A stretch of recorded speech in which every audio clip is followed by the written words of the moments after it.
guys rarely see my face all the time. You're used to seeing me behind the camera all the time. But you guys have been requesting the whole time. You've been really requesting for this kind of videos. You've been requesting for FAQs. I've actually opened your messages the other day. I'm pretty surprised. I'm so sorry. I'm seeing messages all the way till mid-2015 that I haven't been answering in regards to my channel, in regards to my car, in regards to my thoughts on the car industry in Kenya. There's so many ideas you guys have been giving me that you might be thinking I might be ignoring, but I've just not been seeing the messages. I guess I'm not that big on Google Plus. Yeah, I don't know. Google Plus sucks. I don't know. Facebook messages probably. I don't know. Sorry about that, my bad. So today I really want to talk about annoying car mates in this country, in this city, Nairobi. Mistruths and misconceptions that Kenyans have in regards to vehicles and the car industry in general. People always think that European cars are better than Japanese cars or Asian cars. That's a very backward way of thinking in regards to vehicles, because the Asian manufacturers have really come a long way. Look at Korea with the Hyundai and Kia.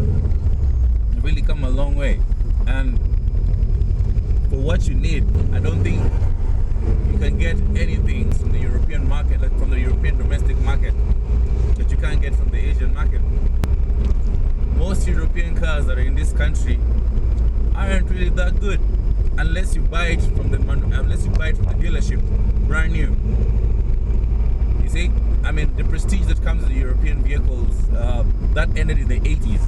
Manufacturers were over engineering all their cars with the Mercedes 124, the BMW E30s, the E28s.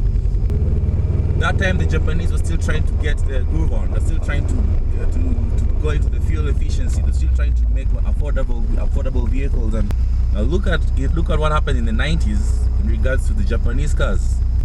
Most of these cars were over-engineered. Look at the Mitsubishis, the Subarus, and the Toyotas. I mean, those cars were over-engineered. I mean, most of the cars you see in this country are over 20 years old. I mean, 80% of the cars you're seeing right now are over 20 years old that are driving on the road. You can pick from here and there European cars that are still running and they are reliable.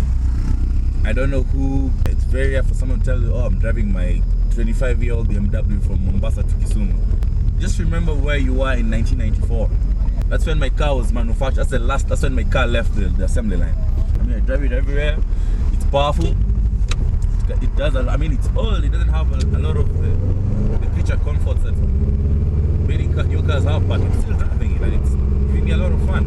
You can get a Mercedes of that kind of caliber second-hand, but you know, when you're buying something second-hand, you know you're buying a used item, and you know you're gonna have to repair some things. It's a used item, so you don't know how the previous owner used it, and it's easier for a Japanese car or an Asian car to be bought used. And these cars were built to last. They were built as workhorses. These cars were built to be bought by people who can't afford. Unless you're buying into a European sports car or something exotic, no. But don't come here with your C200 and tell me and just feel like you're way better than me because you drive a Mercedes and everything.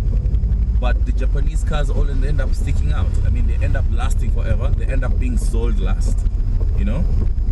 Kenyans really like judging a car by this number plate. You know, in Kenya we register cars. The number plates actually show the year which the car was actually registered. People totally ignore the manufacturing date of the car. You know, like when you're selling a car, and you know, like in the 90s, people never used to buy cars frequently. So a type of number plate would last the whole year. So let's say a KAA would last the whole year from the beginning to the end. KAB would last the second year. Nowadays we have like 4 or 5 generations of number plate in a year. So that's how crazy Kenyans are buying cars. Most people would like to judge a car by the number plate. They don't judge by the mileage. They don't judge by how it looks. So for example, you have a car which is like a case. I think the letters is KCH. I think so. And there's a car which is a KAM, which is a manufacturer. It's a registered 2000 registered. You can imagine a KAM car was bought maybe brand new at the showroom, 0 miles. your KCH has been bought third hand, probably even fourth hand, and it has 80,000 miles, not even kilometers, 80,000 kilometers. So you can't really compare, you can't really say that the car which is a KCH is better than the car which is a KM. You know, don't judge a car by its number plate, don't judge a car by when it was registered, judge a car by its mileage, judge a car by how it's been treated, that's how it's been treated, how it's been driven. I mean, one of the fastest cars in this country is a KAK. I'm on registered 1998, so don't use that as a way of judging how a car is.